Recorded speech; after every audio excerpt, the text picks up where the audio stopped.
Imagine this: you've cooked a full meal, set the table, and even washed the dishes, and you still have energy left to enjoy the evening. But spend an hour sweeping, bending, dusting, and suddenly it feels like you've run a marathon. You're not alone. Many older adults admit that house cleaning drains them faster than almost any other task, and it's not just about the work itself. It's the constant bending, the reaching, and the feeling of being on your feet without pause. It can turn what should be a simple routine into a battle that steals the joy from your day. But here's the twist: what if cleaning didn't have to be this way?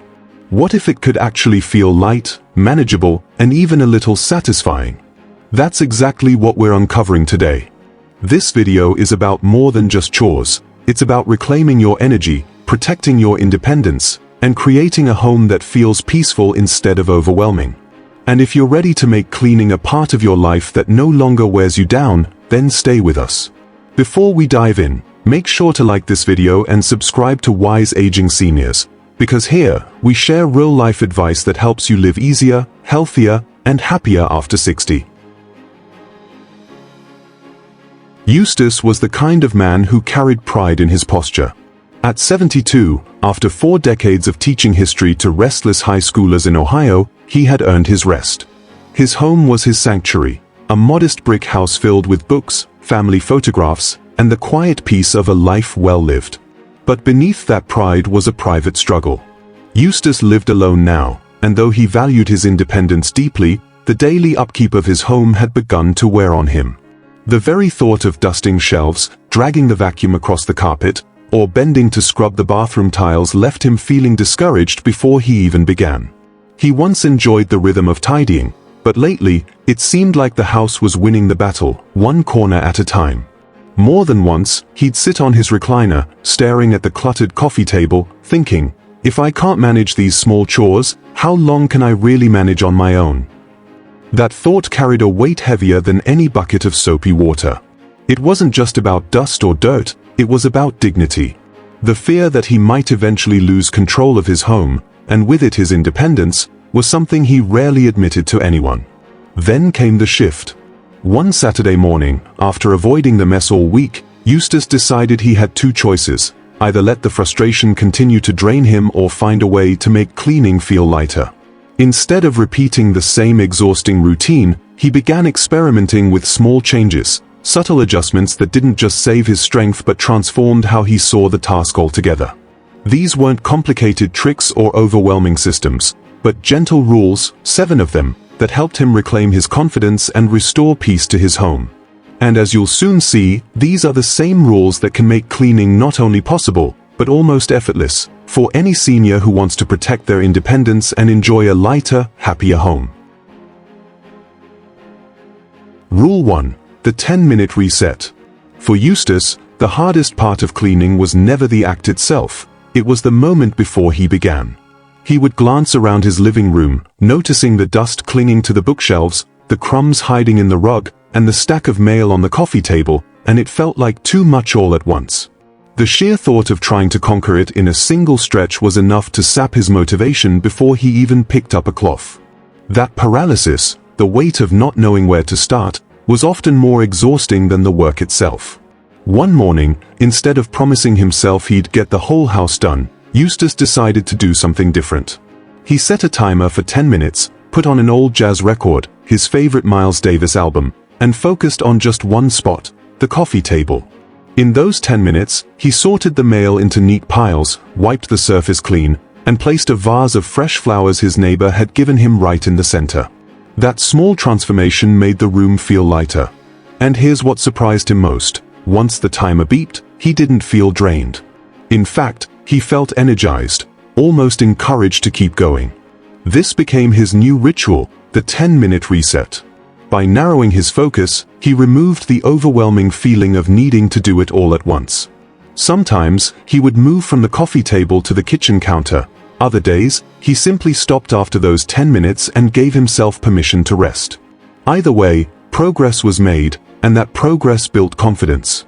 For seniors like Eustace, this reset does more than tidy a room. It teaches the mind that small, consistent steps are enough. It prevents overexertion while still giving that satisfying feeling of control. And emotionally, It replaces frustration with a sense of accomplishment. So, here's a thought for you. What if you gave yourself just 10 minutes today? Put on your favorite music, pick one surface, and watch how quickly the heaviness of "I can't do it all" turns into the lightness of "I've already done something." Do you ever start small like this when cleaning? Share your experience in the comments. I'd love to know how it works for you. Rule 2. Tools that do the heavy lifting. For years, Eustace had a love-hate relationship with his old upright vacuum. It was loud, heavy, and every time he pushed it across the carpet, his lower back would remind him that he wasn't 30 anymore. What used to be a simple weekly routine turned into a dreaded chore, and afterward, he'd often find himself sitting with a heating pad, wondering if a clean floor was worth the pain. The irony wasn't lost on him. Cleaning, which was supposed to make his home feel better, was actually making him feel worse. That's when his daughter stepped in. She had noticed his frustration during a visit and surprised him with a lightweight cordless vacuum. At first, Eustace was skeptical. Could something so small really do the job? But the first time he tried it, he realized how much of a difference modern tools could make. No cord tangling around his feet, no bulky body to drag from room to room, just a slim handle and a smooth glide across the floor. For the first time in years, vacuuming didn't feel like a wrestling match. Then came an even bigger revelation: the robot vacuum. His grandson set it up for him, connecting it to a voice command. At first, Eustace laughed at the idea of a machine wandering his living room while he read the paper. But soon, he began to appreciate its quiet hum. It worked while he rested. He could glance over, see neat vacuum lines forming across the carpet, and feel a wave of relief. His home was being cared for without him straining his body. It was almost entertaining, watching this little helper move around the house on its own. This shift taught Eustace something valuable. Cleaning doesn't have to be about brute force. It's about smarter effort. By allowing tools to carry the weight, he conserved his energy for what truly mattered: calling friends, tending his small garden, or simply enjoying the calm of a tidy space. For seniors, this isn't about luxury. It's about dignity and practicality. The right tools, whether it's a cordless vacuum, a robot helper, or arthritis-friendly mops and grabbers, aren't indulgences, they are investments in independence. They make cleaning less of a burden and more of a manageable, even enjoyable, part of daily life. Imagine this: instead of dreading chores, you let technology do half the work, while you simply guide the process. That's not laziness, that's wisdom. And for Eustace, it was the moment he realized his home could stay clean without draining him. What about you? Have you tried using smarter tools or gadgets to make cleaning easier? Let us know in the comments. You might inspire another senior who's looking for relief. Rule 3. The memory lane method. For Eustace, dusting used to feel like the most pointless of all chores. He would swipe his cloth across shelves, polish the tops of cabinets, and within a week the dust would always return. It felt like an endless, thankless cycle. But one afternoon, as he reached for an old vase sitting on the mantel, a vase his late wife had adored, something shifted. Instead of rushing through, he paused. He noticed the tiny chips along the rim, remembered how she used to fill it with tulips every spring, and suddenly the act of cleaning wasn't just about removing dust. It was about honoring her memory. That simple realization turned a tedious chore into something almost sacred. From that day forward, Eustace began treating his dusting routine differently. When he polished the photo frames lining his hallway, he took time to really look at the pictures: his daughter's graduation, his grandkids' first trip to the beach, a black and white snapshot of his parents' wedding. Each wipe of the cloth became a small journey back in time. Far from being a burden, cleaning became a ritual of storytelling, a way of keeping his history alive within the walls of his home. This new perspective filled him with gratitude. What he once saw as busy work became a reminder of everything he had lived through and built. Dusting wasn't just maintenance, it was connection. Every object held a story, and every story reminded him of why keeping his home cared for mattered so deeply. It wasn't about perfection, it was about presence. For many seniors, chores can feel like one more task demanding energy they'd rather save. But if you approach them with this memory lane method, cleaning shifts from being an obligation into a moment of reflection. Instead of rushing to get it done, Slow down and let the keepsakes in your home speak to you. That plate on the shelf might remind you of family dinners. That radio in the corner may bring back evenings of music and laughter. Cleaning them is more than upkeep, it's preservation of meaning. Eustace often said that dust didn't annoy him anymore, because it gave him a reason to revisit the stories that shaped his life. And when he finished, his home didn't just look brighter, it felt warmer, filled with the echoes of love and memories well kept. What about you? What keepsake do you still enjoy caring for, no matter how many times it needs dusting? Share your answer in the comments. You never know who might be inspired by your story. Rule 4. Divide rooms like a garden path. When Eustace first tackled his home, his instinct was always the same: finish one full room before moving on. He thought this was the right way to clean, start to finish, top to bottom. But the reality? It left him drained every single time. By the time he vacuumed, dusted, and wiped down the kitchen, his legs ached, his back throbbed, and the rest of the house remained untouched. The sense of defeat was heavy. He would sit down, exhausted, feeling like no matter how hard he tried, the house kept winning. One day, while visiting a community garden with a neighbor, he noticed something simple but profound. The garden wasn't one endless stretch of plants. It was broken into little paths, sections, and benches. Visitors strolled a few steps, paused, admired, then continued. It dawned on him, why couldn't cleaning be approached the same way? So he tried it. Instead of forcing himself to conquer an entire room, Eustace began treating his home like a garden path. He would choose a small section, the kitchen counter, a corner of the living room, or one side of the hallway, and focus just there. Then, he would pause. Sometimes he sat in his favorite recliner with a glass of water, other times he stepped outside for a breath of fresh air. After resting, he picked up where he left off, creating a gentle rhythm of movement and recovery. The difference was immediate. Cleaning no longer felt like climbing a mountain, it felt like walking through a garden. Each section finished was like reaching a milestone, and the short breaks gave him the stamina to keep going. He wasn't collapsing from fatigue anymore. Instead, he ended the day feeling steady, proud, and still full of energy for things he loved. This method did more than keep him moving, it gave him back a sense of control. Breaking rooms into paths reminded him that he didn't need to do it all at once to make progress. A clean corner here, a tidy surface there, and slowly the whole house began to feel lighter. The momentum built naturally, without the crushing pressure of finish it all now. For seniors, this isn't just about pacing, it's about protecting your body and your spirit. Short loops with built-in resting points prevent overexertion while still delivering results. It's a reminder that cleaning, like gardening, is best done with patience and care. Eustace found peace in this new rhythm. Instead of dreading chores, he approached them like a gentle walk, and it transformed not just his home, but his confidence. And here's where it gets even better, because the next rule he discovered is the one that surprised him most. Rule 5. The 2-for-1 energy. Eustace used to think of chores as dead time. Folding laundry, scrubbing dishes, wiping down tables, it all felt like hours lost to tasks that gave him nothing back. The silence of the house made it worse. Each chore reminded him that he was working alone, and by the time he finished, he often felt drained and disconnected.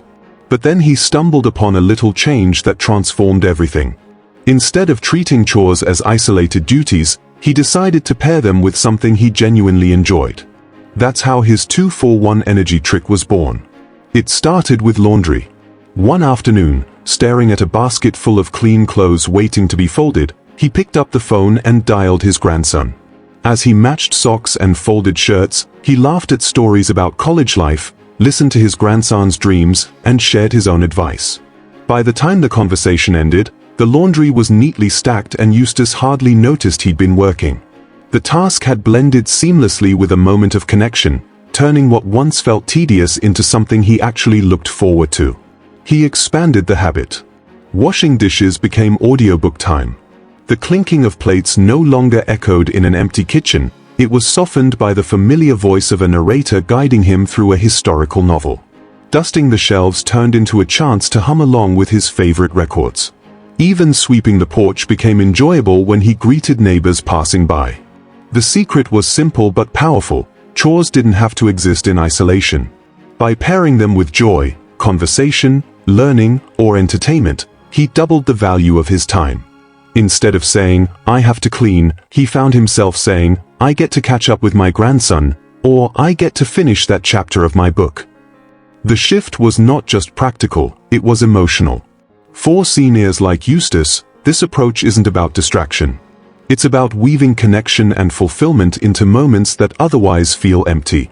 Chores stop being energy drains and start being opportunities to stay mentally engaged, socially connected, and emotionally lifted.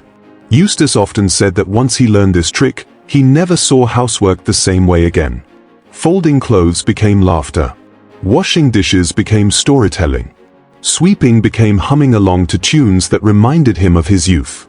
And that's the beauty of the 2-for-1 energy trick. Your time no longer feels divided between what you have to do and what you want to do. Instead, both flow together. What about you? Is there a way you've turned chores into something enjoyable by pairing them with another activity? Share your favorite combination in the comments. You might inspire someone else to try it today. Rule 6. The Safety First Secret. One cold January morning, Eustace learned a lesson the hard way. He was mopping the kitchen floor, moving too quickly, when his foot slipped on a wet patch. For a brief, terrifying second, he lost his balance. He caught himself on the counter just in time, but the scare left his heart pounding. In that instant, he realized something crucial. Cleaning wasn't just tiring, it could actually be dangerous. And for someone living alone, a fall wasn't just an inconvenience, it could change everything. That near accident shifted his perspective. Instead of focusing only on getting the house clean, Eustace began thinking about how to make cleaning safe. The first thing he did was invest in non-slip mats for the kitchen and bathroom. These small, rubber-backed rugs gripped the floor and gave him stability even when water splashed. Then he swapped his dim hallway bulbs for brighter LED lights, instantly making it easier to see dust, spills, or clutter that could trip him. The shadows that once hid little dangers disappeared, and his home felt safer and more welcoming. He also replaced old tools that forced him to bend or stretch awkwardly. A long-handled mop meant he could stand upright while cleaning, sparing his back. A grabber tool allowed him to pick up items from the floor without straining. Even switching to lighter spray bottles instead of heavy buckets of water made a noticeable difference. Each small change reduced the physical risks and gave him confidence that he could maintain his home without fear. The emotional shift was perhaps the most important. Before, every chore carried a quiet anxiety. What if I fall? What if I hurt myself? That fear was draining, even when nothing went wrong. But once he put safety first, cleaning no longer carried that weight. He moved with ease, knowing his environment was working with him, not against him. Confidence replaced worry, and independence felt secure again. For seniors, this isn't about being overly cautious, it's about being proactive. Safety doesn't take away independence, it protects it. Simple adjustments like better lighting, ergonomic tools, and non-slip mats create an environment where cleaning is stress-free, not risky. Eustace often said that after making these changes, cleaning felt lighter, not because the chores had disappeared, but because the fear had. He wasn't holding his breath with every step. He could focus on the task, enjoy the satisfaction of a tidy home, and still have peace of mind. And here's the truth, effortless cleaning isn't just about saving energy, it's about making sure you can keep caring for your home without accidents standing in the way. Safety is what makes freedom possible. What about you? Have you ever made a small change that instantly made your home safer? Share your tip in the comments. You never know who might need that advice today. Rule 7. The Finish Line Ritual. For Eustace, the hardest part of cleaning used to be the way it just ended. He would put away the broom, fold the last towel, or wipe down the final countertop, and then what? The house looked better, yes, but there was no sense of closure. It felt like finishing a long walk without ever reaching a destination. That lack of reward left him unmotivated to start again the next time. Cleaning became a cycle of effort without celebration. One afternoon, after tidying up his living room, Eustace decided to change that. Instead of immediately moving on to something else, he brewed himself a cup of peppermint tea, sat by the window where the sun streamed in, and opened his crossword puzzle book. As he sipped and filled in the first few squares, he felt something shift. The chore no longer ended in silence, it ended in a moment of peace and satisfaction. That became his finish line ritual. From then on, every cleaning session, no matter how small, ended with a reward. Sometimes it was tea and crosswords. Other times it was a favorite old radio program, a phone call to a friend, or simply sitting on the porch to enjoy the fresh air. These rituals transformed cleaning from a grind into a rhythm, effort followed by comfort, work followed by joy. Instead of dreading chores, he started to look forward to the pleasant ritual that came after. The beauty of this approach is that the reward doesn't need to be big, it just needs to feel meaningful. For Eustace, it symbolized that he had done something worthwhile and deserved to enjoy the results. That little pause of gratitude and enjoyment gave him energy, not only to keep his home tidy, but to appreciate his independence in a deeper way. For seniors, this is more than just a trick, it's a mindset shift. When you know that every chore will end with something uplifting, you begin to see cleaning not as punishment but as part of a cycle that gives back to you. It turns obligation into self-care. And emotionally, it reinforces that your effort matters, that every bit of work you put in deserves acknowledgement. Eustace used to say, "I don't just clean for the house, I clean for the moment after." That moment of tea, puzzles, and peace gave him motivation on the days when chores felt heavy. And over time, it made cleaning less about the task itself and more about the reward that awaited. What's your personal reward after finishing chores? Is it a quiet cup of coffee, a favorite show, or maybe a call to someone you love? Share your ritual in the comments, you might inspire someone else to create their own finish line celebration. Eustace's life looks very different now compared to when he first struggled with the endless cycle of chores. Where once his home felt like a battlefield, every room a reminder of how much energy he didn't have, today it feels lighter, calmer, and full of pride. He no longer stares at the coffee table with dread or avoids the vacuum out of fear of hurting his back. Instead, he approaches cleaning with a sense of ease, knowing he has a system that works with his energy, not against it. The small habits he adopted, starting with a reset, relying on tools, weaving in memories, pacing himself like a garden walk, pairing chores with joy, putting safety first, and rewarding himself, have become a natural rhythm in his life. But the biggest transformation isn't just in his house, it's in his heart. Eustace doesn't clean out of frustration anymore, he cleans with confidence and joy. His home is no longer a source of stress but a reflection of his independence. Every tidy corner reassures him that he is still capable of caring for himself, still able to create comfort in his surroundings, and still in control of his daily life. That sense of dignity is priceless.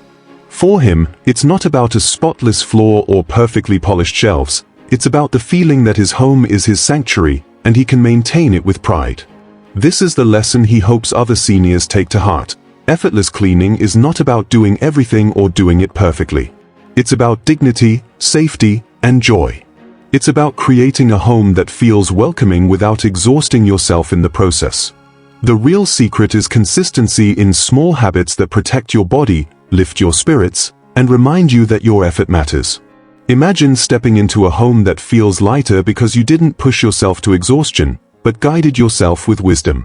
Imagine finishing a simple task and smiling because you not only cared for your house, you cared for yourself.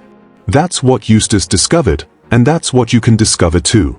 If his story inspired you, let it be a gentle reminder. Your independence is worth protecting, your energy is worth honoring, and your joy is worth prioritizing. If Eustace's journey has encouraged you, hit like, share this with a friend who could use the encouragement, and subscribe to Wise Aging Seniors. Together, let's make life after 60 not just manageable, but the most joyful chapter yet.